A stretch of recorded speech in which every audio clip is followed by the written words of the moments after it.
2. No.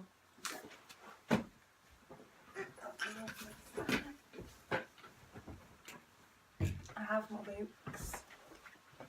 Just so you know, I have been filming you that whole time. Oh no! Can I say it? This lighting. I know, It's this is fucking why I stunning. film here. This is amazing. Hello, welcome to Cooks Books. I'm Lauren and this is Rachel again. Hello. We're doing more videos. Yay! And today we're going to be doing a cover guess challenge, kind of. So I'm at Rachel, she's going to give me 5 books I've never read before, and I'm going to make up a story based on the cover and see how wrong I really am. Awesome! So, First book? yeah. Right. The first book I've picked out is Divergent Soldiers by Leslie Thomas, and this is the cover in all its glory. So there you go. This is a BDSM erotica novel about golden showers. We've drank a lot of sours. And he's just really enjoying his journey into golden showers. He was a complete newbie at the start. It's like very inspired by 50 Shades of Grey. And a rich corporal, because that's someone high up in the army, I think, finds a lowly soldier and takes a liking to him and helps him go up through the ranks, but in return he has to wee on him.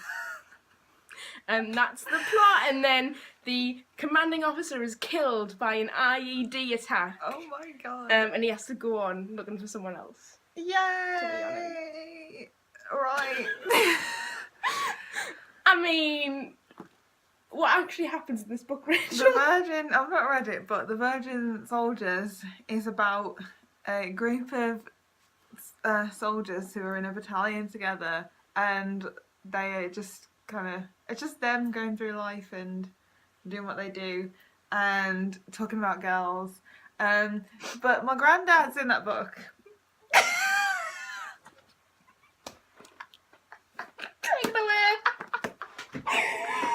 None of the main characters are related to Rachel.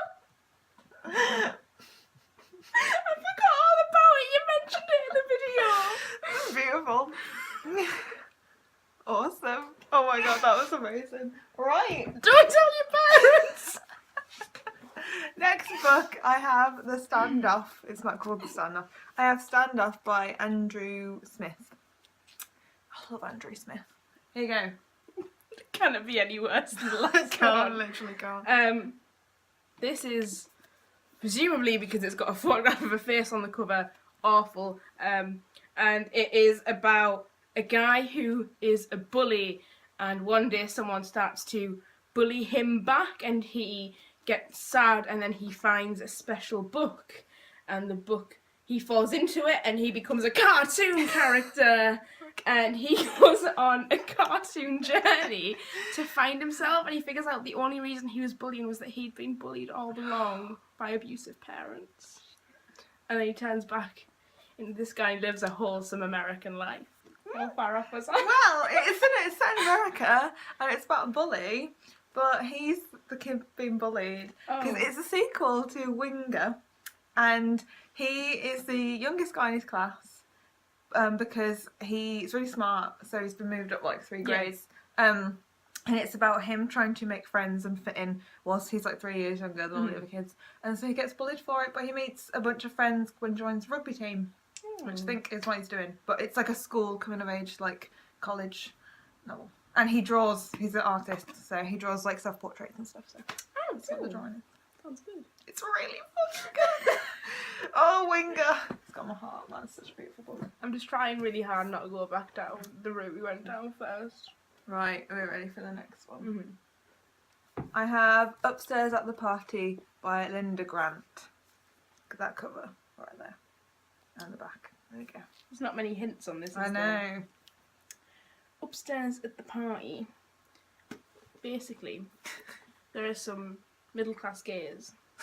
It's reminding me of Boys in the Band. I don't know why. I went to see that play, and it's the gayest thing ever. Yeah. So there's 2 middle-class gays who live upstairs, and they're having a party, and all the friends around, and they're playing tasteful music. Like, tasteful, it's set in the 80s, playing Toto by Africa. And they're drinking Shiraz. And secretly they have a kidnapped victim in their basement, and they can hear all the fun going upstairs. And it's basically a modern, well, 80s retelling of Cinderella, because all the slave wants to do is get out and go see what's going on upstairs. They don't want to be free. They just want to go to the gay party. Nice. And that's what's happening upstairs at the party. Cool. You know what? I don't think this book is about a group of people. Well, as far as I know, it's about a group of people that it's 1970s, not 1980s. Oh! They have a party, and something obviously happens upstairs at the party, and it's kind of traumatized a bunch of the people that happened there. So they kind of keep reliving what happened because some traumatic thing happened upstairs. And the whole book is them trying to find out what actually happened, because one of the girls disappears after the night, and so actually that could happen, because who actually knows what happened upstairs at the party? Because the whole premise of the book is that it's a mystery. What did happen upstairs in the party? Actually, the idea of a book where you don't actually hear or see anything, it's just like, oh, Yeah, just like little misheard things. that's cool. If you like, right, in the book, what is it called? A Passage to India. Right, okay. In there is there's this bit in the middle of the book where something happens and you don't see, like, you're not told what happens, but you're told from other people what happens, but like you don't find out what actually happened. And it's one of the most famous present absences in literature, because it's like it's not even in the narrative, because you don't even get to see what happened. Something else I'm really obsessed with at the minute, like for 2 days since I went to see Hidden Figures, is like shots through doorways and like stories through doorways. You just get a little snippet of someone's life. A frame shot. Yeah. Right, the next book I have is The Outsiders by S.C. Hinton. Shout out to Lizzie, because it's her favourite book. So there you go. Right. There are bank robbers who the story starts with them getting caught in their getaway car. And this is the story of how they all forgive each other for like each of their mistakes during the bank heist. Like, it all slowly reveals what went wrong. So you kind of work backwards through the story, and it's like almost like a coming-of-age novel, but in prison. Ooh, I'll read that. Read that. I'd read that book. Got so many good writing prompts for today. The Outsiders is about a group of friends or boys, and they're in a gang called the Greasers, and they have kind of a rivalry with another gang of youths called the Socs, and it's just about the two gangs that are fighting with each other. Oh, okay.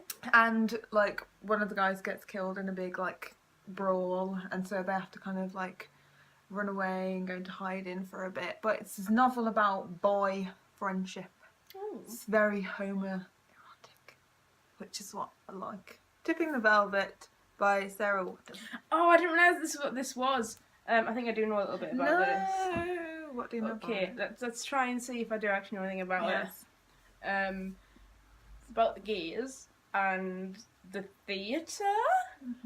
Because the Velvet is something about like a stage curtain. So, okay, let's just pretend I don't know anything about this, because obviously I don't. There are magic shoes, and